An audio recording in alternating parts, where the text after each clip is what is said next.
Ooh, wait, hang on. You're feeling really crazy? Yes. Always, because it's Friday night and I'm batching it, dude. Batching it? Yeah, that's what they call it. I'm swinging batcher. I'm waiting for my kids to show up so we can eat pizza. I like that. Oh my God, no.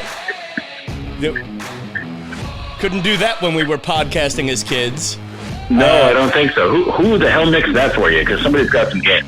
Okay, I got it from a sound library that I'm sure will start suing me if this podcast ever takes off.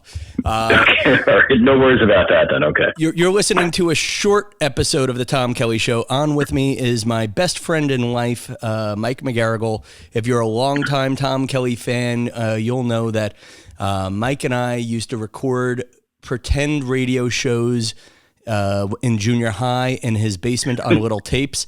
Mike and I did one of the first podcasts ever called This Show Again with a bunch of our best friends in life, John McCann and Andrew Garcia and a guy, Dan Hool, who we all love and miss. Anyway, long story short, Mike is going to be my ear for today.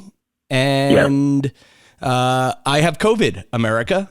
So I have spent the last 48 hours pretty much in a fever-induced funk. I have been, I'm just coming out of it now. I was just spending a minute or two. I'm like, you know what? I don't want to skip the podcast this week because it's just, like it's funny. I was just starting to feel like I got momentum with an independent project, a fun project. And then I got the vid. You got the vid, dude. I mean, talk to me about this whole thing. I mean, 2020 is definitely a rolling dumpster fire for everybody. Like, isn't this was supposed to be the year you're supposed to get an STI or something, right? And you wound up getting the Rona. Come on, man. It's funny how my friend the engineer is going to be the comedian and lighthearted sidekick for this one. Well, the comedian is, no. I want you to be, I need you to lift this up because part of why I called you, Mike, if I do this monologue alone, this is going to be the most depressing 15 minutes ever. It's going to be, I had nightmares, I had fever, but I feel like I have a story to tell. I was going to ask you because all right, so we've been texting all day and I'm trying to think. I think I talked to you either Monday or Tuesday, right? And you were completely fine. And you talked about, well, I hung out with a couple of people. We were outside. We had dessert. I'm not really worried about it. And here you are. Now you got the Rona. So can you catch me up? Yeah. And to catch you up, I wasn't outside. I just said that so you wouldn't judge me. No, but I broke the rules. But I only kind of broke the rules. And I think what I was telling you, and I guess maybe this is my apology call to Mike. But I was telling you, it's okay to kind of break the rules or decide what rules you want to break. But either I gave everybody at this party of 9 people COVID or that party gave me COVID. Whatever it is, I got sick later. I don't want to start a fight or finger point because it's all great people. I went for just dessert at a Friendsgiving dinner. You get there and, without judging, you just sort of say, maybe we could have opened the windows more. Maybe we could take it more, or maybe I should have listened to my instincts and stayed home. You don't have to blame anybody. It's 2020. Right. This is how things go now. Well, and this is my thing. I'm trying to do this quick 5-minute podcast here to teach people a quick lesson. Skip Thanksgiving, people. It's not worth it. You know what? I'm living with, like, I've said this before comedically. Right now, hanging out with people is Russian roulette. Choose your bullets wisely. Choose your spins wisely. Like I told a story once how at the beginning of restaurants reopening, I was at a bar and a 24-year-old girl was flirting with me, granted only to get free drinks, but still a 24-year-old girl was flirting with me. And let's face it. Yeah, and dude, let's face it. How often am I going to really be the victim of a drink vampire? I mean, listen, I'm at the age now where a girl that age is going to say, can you pay off my student loans? Yeah, see. So anyway, I had a great conversation, friendship, and a slice of chocolate cake. Was it worth it? I don't know. It wasn't worth the terror of wondering if I got my parents sick. Because I spent 2 nights with my parents, and I'm going through. I did all my contact tracing. I just had to call Mikey Russo, who has a great store in Cold Spring Harbor, made by Michael Russo. He and his husband Richie were just very good about showing me around the store, and we had masks on though. We had masks on. Right. But still, you start going, geez, am I getting him sick at the peak of his business? Anyway, whatever I'm going through, it's not worth a piece of chocolate cake and good conversation. Skip Thanksgiving. We did everything semi-right by Fauci. We were under 10 people, and literally 7 of 9 people at the party got something. And the other 2 have, don't know if they have symptoms or not, but 7 of 9 people. But you know what's funny though? In some ways, it's nice to be proven right. Like I've had people corona shame me for being overcautious. Okay.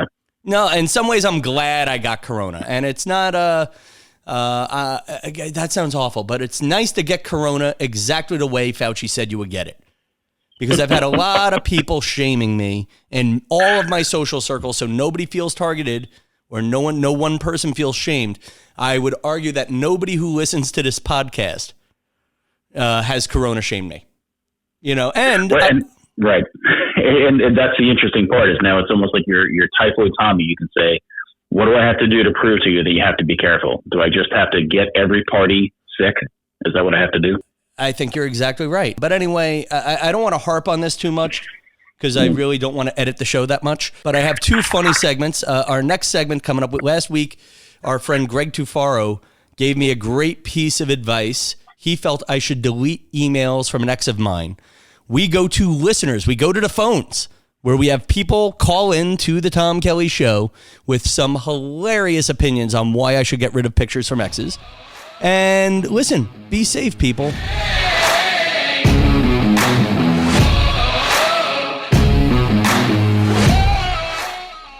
I'm practicing a little segment called The Jury, where I ask random people who have tuned into listening to me talking for opinions on a topic on last week's show. Last week, I mentioned on the podcast that I have been going through my old Gmails and found emails from the year 2006 from my ex, Holly. And my friend Greg Tufaro, who was on the show last week, said that I should delete them. Right now, I have Danielle DeLillo on the line. Danielle, should I delete my ex's emails? No. You shouldn't. You know why? Because you can read back and see how friggin' annoying they really were, so you don't call them back ever again. No, but these were nice emails. I kind of liked her. Like, she was the one. Oh, if they were nice, yeah. You could reminisce about the good times that you had, or the nice little love notes that she shared with you. You know, I have the same thing. I have emails from my ex-boyfriends that I saved because I want to read through them and say, oh, what a nice time I had with this guy. You know what I love? I'm getting a questionable nod from FJ. FJ, hit on mute. What do you think? Should I delete the ex's emails? Go for it. I think you should. If that's over and that's in your past, let it go. You know what? I don't want to hear it. You know what? Guitar lady, you're making faces. Guitar lady, unmute. Should I delete the ex's emails? Yes. What good is it serving you by going back into your past and thinking about the shoulda, coulda, woulda? You know, if you're wanting to move on, you can't move on if you keep going back. Okay, now not to get crazy, but it's not like I reread them every day. I discovered them. They reminded me of what I kind of want in the right person. And so they made me feel good about that. Now, granted, this woman just had her first child with her new husband like a week ago, but it made me feel nice to reminisce. And hold on the line right now, TA, what's your name? Where are you? And why are you basically giving me the middle finger on this Zoom meeting? Tom, if she's married, she has a kid, like, toss the letters. If she was still single, like, okay, come back with it. I don't know. But no. Mm-mm. You know what? Maybe write down what you liked about the letters and then keep that for yourself, but you can throw away the actual letters. I mean, it's not throw away. They're in. Yes. Keep it. Wait, who's chiming in? I need to do this one at a time. Who just said keep it? Who just said keep it? Tina. SW. Why should I keep it? For 2 reasons. Good ammunition. If something ever was to happen, if he's ever tries to come back in your life, you can tell him, well, look what you said about me before and why you broke up with me.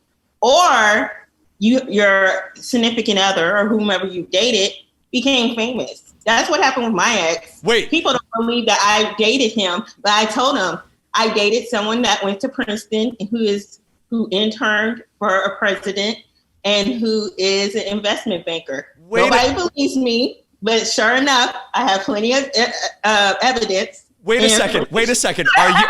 And he claims me. He claims me. Wait a second. Wait. Were you dating Michael Cohen, disgraced former Trump attorney? No. Hang on. He interned, and he interned several presidents ago. But a good president. 2 presidents ago? Hold on. I need a name. You can't leave us hanging on this. He is married, and I went to his mom's funeral. That's the last time I saw him. And he told me that we will be friends for life. And so because of that, and he's sentimental to me as a friend. Okay. I don't mind keeping his email. Wait, hang on for a second. Would his wife, Michelle, get jealous? His wife, I haven't met her. That was okay. Thank you. One person got that joke. The joke was you were dating Obama. The joke was you're dating Obama. And yes, I know Obama went to Harvard. Okay, never mind. Oh my gosh. I'm sorry. We got to cut this segment short. I'll be back in just a minute with our final words on the show.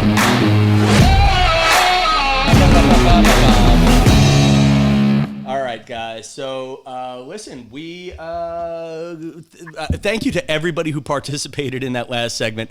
It was hilarious. I love doing that Tamron Hall Zoom show. One day you got to come, Mike. You got to burn a personal day and hang out with the Zoom audience, with the Tam fam at the Tamron Hall show. They're a treat. They're good people. We might have to do that, actually, considering I'm not allowed to leave Pennsylvania at this point. And listen, at this point, we don't want you. It's funny. It's funny. If you talked to me on Monday, I would have been like, Mike, why don't you come and spend Thanksgiving with me? Now I'm like, Mike, stay over there and we can FaceTime. So listen, I want to close with the magic mirror. I want to say thank you to our listeners. I see Bob from Japan who has commented. I see Dan Stanton. I see Jeremy Lewis. I see Ann. I see Susie Short. I see Opera Mom. I see Joe Ferrari. And thank you to everybody who has commented on the little clips I've posted on Instagram, Tom Kelly Show, on Venmo. What did I just name the money app? Venmo, yeah, there you go. But I am taking donations at Venmo, but people have commented on the Facebook Tom Kelly Show. And if you have any thoughts on the show, email me, tomkellyshow@me.com. Mike, thank you for doing this with me, and we will be back next week. Oh, we got big guests coming up. Big guests. I'm going to but I'm not going to name them just in case we don't actually record the interviews. But I got 2 good ones in the lineup. It's either the Bachelorette, Miss USA, or Mike McGarrigle. We're not sure. I like it. All right, guys. Good night, Astoria.